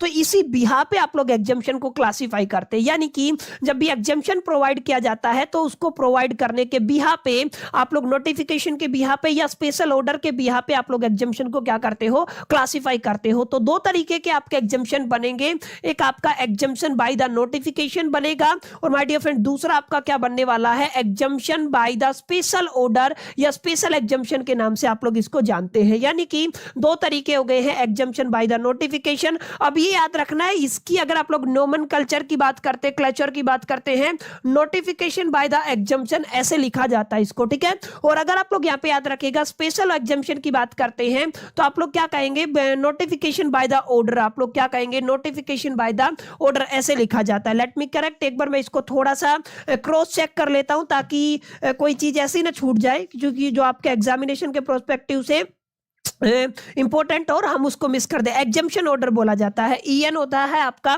सॉरी यहाँ पे थोड़ा सा ध्यान रखिएगा, यहाँ पे आपकी किताब के अंदर किस तरीके से मेंशन किया इस चीज को। जब भी आप लोग यहाँ पे बात करेंगे ना आप एग्जम्पशन नोटिफिकेशन की, तो आप लोग क्या कहेंगे, यहाँ पे आप लोग कहने वाले हैं एग्जम्पशन बाय द नोटिफिकेशन ऐसे लिखा मिलेगा, ठीक है ना। ये थोड़ा सा रेक्टिफाई कीजिएगा। और यहाँ पे अगर आप लोग बात करते हैं, यहाँ पे क्या कहेंगे, एग्जम्पशन बाय द ऑर्डर या स्पेसिफिक ऑर्डर, यानी कि इस तरीके से इसको रिप्रेजेंट किया गया है ई और ईएन के नाम से, ठीक है। तो ये आपको थोड़ा ध्यान में रखना है जब आप लोग एग्जम्पशन प्रोवाइड करते हैं, जब भी जीएसटी काउंसिल कोई रिकमेंडेशन देती है उसके बिहाफ पे हमारे पास दो तरीके हैं, नोटिफिकेशन या ऑर्डर पास करके। अब अगर आप लोग बात करते हैं सर नोटिफिकेशन की, और नोटिफिकेशन के बिहाफ पे यानी कि an exemption issued through an official notification, समझ में आया।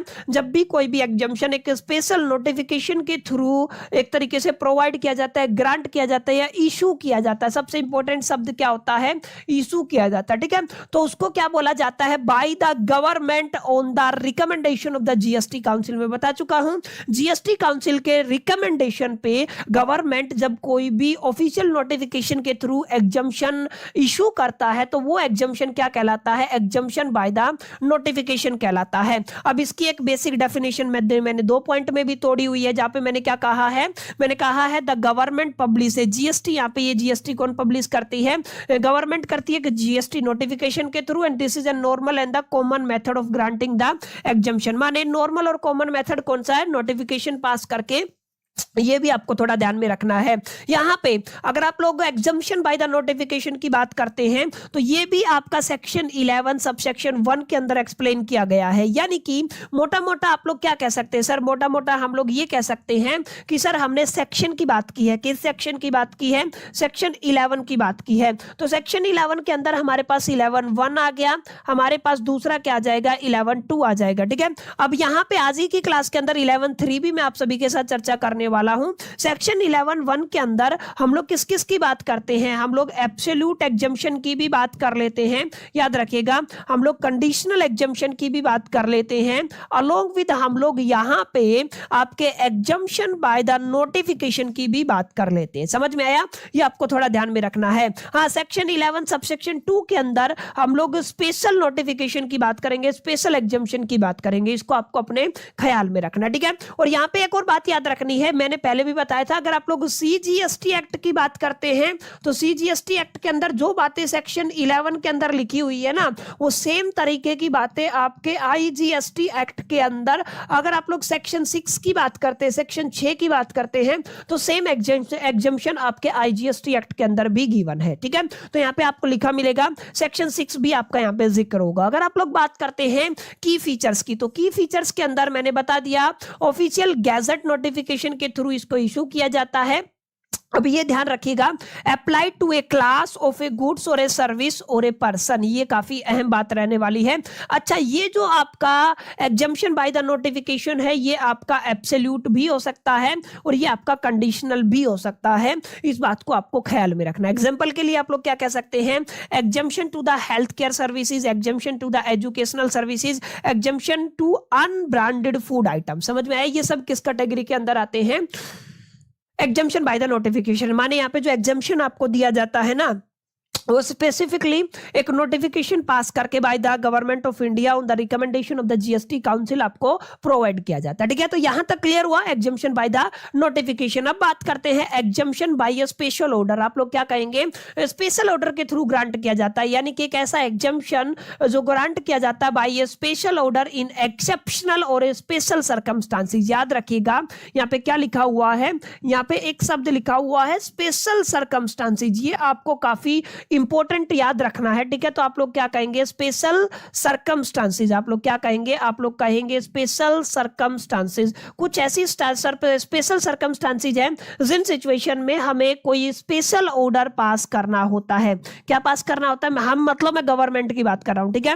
क्या पास करना होता है, स्पेशल ऑर्डर पास करना होता है, जिसके बिहाफ पे जो एग्जम्पशन दिया जाता है उसको आप लोग स्पेशल एग्जम्पशन भी बोलते हैं। क्या बोलते हैं आप लोग, इसको स्पेशल एग्जम्पशन। याद रखना, इसको किस नाम से जाना जाता है, इसको स्पेशल एग्जम्पशन के नाम से जाना जाता है, और हम लोग इसका जो नोमेनक्लेचर करते हैं वो ईओ करते हैं, एग्जम्पशन बाय द ऑर्डर, ठीक है। ये आपको याद रखना है। अच्छा, इसका जो जिक्र है ना, ये काफी अहम रहने वाला है, सेक्शन 11 के सबसेक्शन 2 के अंदर रहने वाला है। अभी तक जितने भी एग्जम्पशन आपने पढ़े सबका जिक्र 11(1) के अंदर था, इसका जिक्र कहां पे होगा, सीजीएसटी एक्ट 2017 के सेक्शन 11 सबसेक्शन 2 के अंदर होने वाला है, ठीक है। अब ये एक पर्टिकुलर पर्सन के लिए भी निकाला जा सकता है, स्पेशल एग्जम्पशन की बात करते हो, या कोई एक specific class of a person के लिए भी निकाला जाता है, इसको आपको थोड़ा ध्यान में रखना है। ग्रांटेड इन एक्सेप्शनल सिचुएशन मैंने बता दिया, एंड यूजुअली टेम्परेरी और ए केस स्पेसिफिक, ये काफी अहम शब्द है, ये जो है ना, ये जो एग्जाम्शन है ये परमानेंट एग्जाम्शन नहीं होता है। जनरली अमूमन अगर आप लोग कहेंगे तो ये आपका टेम्परेरी होता है या कुछ स्पेशल केसेस के अंदर, स्पेसिफिक केसेस के अंदर ये आपको प्रोवाइड किया जाता है। जैसे अगर आप लोग नेचुरल डिजास्टर के दरमियान एग्जाम्शन टू रिलीफ मटेरियल, ठीक है ना, आपका जो एग्जाम्शन है to relief material during the natural disaster, तो ये एक स्पेशल एग्जाम्शन की कैटेगरी में आता है। And exemption to a specific organisation for the humanitarian work, ठीक है ना, तो ये भी किस कैटेगरी में आता है, ये आपके स्पेशल एग्जाम्शन की कैटेगरी में आता है। तो कुछ इस तरीके से आप लोग माय डियर फ्रेंड्स आपके एग्जाम्शन के टाइप को क्लासिफाई करते हैं। बहुत बेसिक बातें हमने जिक्र की है। टाइप ऑफ एग्जाम्शन के अंदर आपका सेक्शन 11, सबसेक्शन 1, सबसेक्शन 2, सबसेक्शन 3 हम लोगों ने पढ़ा, और सेक्शन 11 सॉरी सेक्शन अभी तक तो हम लोगों ने 2 पढ़ा है, 3 भी हम लोग आगे पढ़ लेंगे, ठीक है। यहाँ पे हम लोगों ने क्या पढ़ा, एब्सोल्यूट एग्जाम्शन, कंडीशनल एग्जाम्शन हमने पढ़ा, exemption bye the notification, exemption by the order, ये आपको थोड़ा ध्यान में रखना है। अब आप लोग थोड़ा आगे और प्रोसीड करते हैं तो उससे पहले हम लोग इसका एक कंपैरिजन देख लेते हैं। देखिए अगर आप लोग बात करते हैं एग्जाम्शन बाय द नोटिफिकेशन की, अभी मैंने बताया था सर एग्जाम्शन बाय नोटिफिकेशन का नोमेनक्लेचर कुछ इस क्लेचर इस तरीके से किया जाता है और एग्जाम्शन बाय द ऑर्डर को ऐसे लिखा जाता है, ठीक है। ये आपको थोड़ा ध्यान में रखना है। अब मेरी बात ध्यान से समझिएगा, एक शॉर्ट कंपैरिजन आपके सामने लिखा हुआ है। क्या क्या लिखा हुआ, पढ़िए इसको फटाफट से। हमारे सामने लिखा हुआ है mode of issue. Mode of issue के अंदर क्या है, आप क्योंकि ये नोटिफिकेशन से आपका पास किया जाता है, इशू किया जाता है, ये एक स्पेशल ऑर्डर से इशू किया जाता है। एप्लीकेबिलिटी की बात करते हैं तो जर्नल के ऊपर एप्लीकेबल होता है, ये स्पेसिफिक के ऊपर एप्लीकेबल होता है, स्पेशल सर्कमस्टांसेस के ऊपर एप्लीकेबल होता है। नेचर की बात करते हैं तो नॉर्मल होता है या रेगुलर होता है, ये एक्सेप्शनल होता है, आप सभी जानते हैं, ठीक है। अगर आप लोग कवरेज की बात करते हैं तो गुड्स सर्विसेज और क्लास आ जाता है। पर्सन की भी बात कर रहे हैं, यहाँ पे पर्सन और स्पेसिफिक केस आता है। यहाँ पे मैंने बता दिया सेक्शन की बात करें तो ये किस में आता है, 1 के अंदर आता, और आपका स्पेसिफिक ऑर्डर वाला 11(2) के अंदर आता है, ठीक है। तो ये आपको थोड़ा याद कर लेना है, ज़हन में रखना है, चीजें आसान रहेंगी। अब थोड़ा आगे चलते हैं, आपको पढ़ना है रेट्रोस्पेक्टिव क्लासिफिकेशन इन एग्जाम्शन। रेट्रोस्पेक्टिव क्लासिफिकेशन के अंदर हम लोग कहते हैं पहली कैटेगरी आती है प्रोस्पेक्टिव और एक होती है आपकी रेट्रोस्पेक्टिव, ठीक है ना। तो आप लोग क्या कह सकते हैं, हमारे पास 2 ऑप्शन है। एक तो क्या है हमारे पास प्रोस्पेक्टिव, आप लोग क्या कहेंगे सर हमारे पास कौन सी कैटेगरी है, प्रोस्पेक्टिव वाली कैटेगरी है। दूसरी कैटेगरी आप लोग क्या कह सकते हैं, सर हमारे पास रेट्रोस्पेक्टिव है। तो आप लोग क्या कहेंगे, सर इस रेट्रोस्पेक्टिव का क्या मतलब होता है, ध्यान से समझिएगा मेरी बात। प्रोस्पेक्टिव और रेट्रोस्पेक्टिव का क्या मतलब होता है। लेट अस से मैंने कहा हमारी जो जैसे जीएसटी लगा, आप लोगों ने देखा होगा एक्सेप्शन अंडमान एंड निकोबार, जो जीएसटी एग्जिस्टेंस में आया वो आपका कब आया था, अगर आप सभी को याद हो तो मैं आपको बताता चलूं, मैंने पढ़ा है अभी था आपका 1 जुलाई की बात थी, 2017 की बात थी, ठीक है ना। अब इससे पहले क्या चलता था, इससे पहले अलग अलग तरीके के हमारे पास इनडायरेक्ट टैक्सेस हिंदुस्तान के अंदर लगते थे। अब इस डेट के बाद जो भी कैलकुलेशन होगी, जो भी टैक्स जाएगा वो किसके अंदर जाएगा, जीएसटी के अंदर जाएगा, ठीक है। यानी कि एक कानून पास किया गया और उसकी एक डेट रखी गई, उस डेट के आगे फ्यूचर में जब आप लोग इसको फॉलो करते हैं ना तो क्या कहलाता है, प्रोस्पेक्टिव कहलाता है। लेकिन अगर आप लोग बैकवर्ड की बात करते हैं, पास्ट की बात करते हैं, पास्ट के अंदर अगर आपको कोई एक्सेप्शन दे दिया जाता है तो क्या कहलाता है, रेट्रोस्पेक्टिव कहलाता है। समझ में आया, यानी कि रेट्रोस्पेक्टिव का मतलब जिस डेट को वो आपका नोटिस इशू हुआ था उस पर्टिकुलर एग्जाम्शन को लेके, उससे पीछे भी उसका इंप्लीमेंटेशन होता है, उससे पीछे की डेट में भी आपको एग्जाम्शन दिया जाता है, वो क्या कहलाता है, रेट्रोस्पेक्टिव कहलाता है। तो आप लोग यहाँ पे देखिएगा, retrospective exemption means the exemption that given with effective from a past date. किससे दिया जाता है, जो आपकी पास्ट डेट से इफेक्टिव माना जाता है। It applicable backward not from the date of notification. Date of notification से अगर हुआ ना तो क्या कहलाएगा, वो प्रोस्पेक्टिव कहलाएगा। अगर पास्ट में चले गए, डेट ऑफ नोटिफिकेशन के पास्ट में चले जाते हो, पहले अगर आप लोग उसको इंप्लीमेंट करते हो तो क्या कहलाता है, प्रोस्पेक्टिव कहलाता है, सॉरी रेट्रोस्पेक्टिव कहलाता है। Government says this supply will be treated as a exempted from an earlier date. ध्यान रखिएगा, अर्लियर डेट से अगर आप लोग इसका ट्रीटमेंट करते हैं ना तो ये सिंपल सा लफड़ा है, इसको आप लोग याद करिएगा, जिसको क्या बोलते हो रेट्रोस्पेक्टिव लीगल प्रोविजन। ये काफी अहम बात है, अगर आप लोग रेट्रोस्पेक्टिव की बात करते हैं तो ये आपको थोड़ा सा याद रख लेना है। सर जब भी आप लोग रेट्रोस्पेक्टिव की बात करते हैं ना तो रेट्रोस्पेक्टिव का जो डिस्कशन है वही आपके सीजीएसटी एक्ट के आप लोग सेक्शन 11 की बात करेंगे और सबसेक्शन 3 की बात करने वाले हैं, समझ में आया? सेक्शन 11 के सबसेक्शन 3 की बात करेंगे तो रेट्रोस्पेक्टिव क्लासिफिकेशन ही दी गई है, यहाँ पे आप लोग देख पा रहे होंगे सारी बातें लिखी हुई है, ठीक है। अब यहाँ पे याद रखिएगा काफी अहम इंपॉर्टेंट और जरूरी कंडीशन क्या है, retrospective exemption can not be granted beyond the date on which the GST came into the force. GST कब आया था आपका? 1 जुलाई 2017 को आया था। अब जो रेट्रोस्पेक्टिव एग्जम्पशन है ना इस 1 जुलाई 2017 से पीछे नहीं जाएगा, ये आपको थोड़ा ध्यान में रखना है, यानी कि आप लोगों का इंप्लीमेंटेशन डेट से पहले ही रखेगा ये एग्जम्पशन को, ठीक है। इस बात को आपको ख्याल में रखना है। अब यहाँ पे देखिएगा why retrospective is given, obvious सी बात है, यहाँ पे जेन 1 हार्डशिप जो टैक्स पेयर की है उसको रिमूव करना है, अनइंटेंडेड टैक्स बर्डन को यहाँ पे करेक्ट करना है, क्लैरिफाई करना है एम्बिग्यूटीज इन द लॉज को, और आपका अननेसेसरी लिटिगेशन को अवॉइड करना, ठीक है। कुछ बेसिक बात है, पढ़ लीजिएगा, याद हो जाएंगे। इशू बाय द नोटिफिकेशन, ये भी किससे रिलीज किया जाता है? नोटिफिकेशन से इशू किया जाता है, ये पास्ट डेट में अप्लाई होता है। And granted to the public interest, ये किसमें होता है? पब्लिक इंटरेस्ट में होता है। Note in the special cases can nullify tax liability for the past period, past period के लिए ये जो आपकी टैक्स लायबिलिटी उसको नलिफाइड कर सकता है। No refund if tax already paid, याद रखिएगा अगर आपका टैक्स ऑलरेडी पेड है तो यहाँ पे कोई रिफंड आपको नहीं मिलने वाला है। इन शॉर्ट में अभी तक हमने क्या पढ़ा? हमने पढ़ा सर हम किसकी बात कर रहे हैं? हम लोग एब्सोल्यूट एग्जम्पशन की बात कर रहे हैं। सबसे पहले हमने सेकंड नंबर पे किसकी बात की है? सर हमने सबसे सेकंड नंबर पे हम लोगों ने आपके कंडीशनल एग्जम्पशन की बात की है। तीसरे नंबर पे आपने किसकी बात की है? एग्जम्पशन बाय द नोटिफिकेशन, तो मैं इसको एग्जम्पशन बाय द नोटिफिकेशन लिख देता हूं। फोर्थ नंबर पे आपने बात की है exemption by the special order, और फिफ्थ नंबर पे आपने किसकी बात की है? आपने रेट्रोस्पेक्टिव की बात की है, ठीक है। तो आप लोग क्या कहेंगे?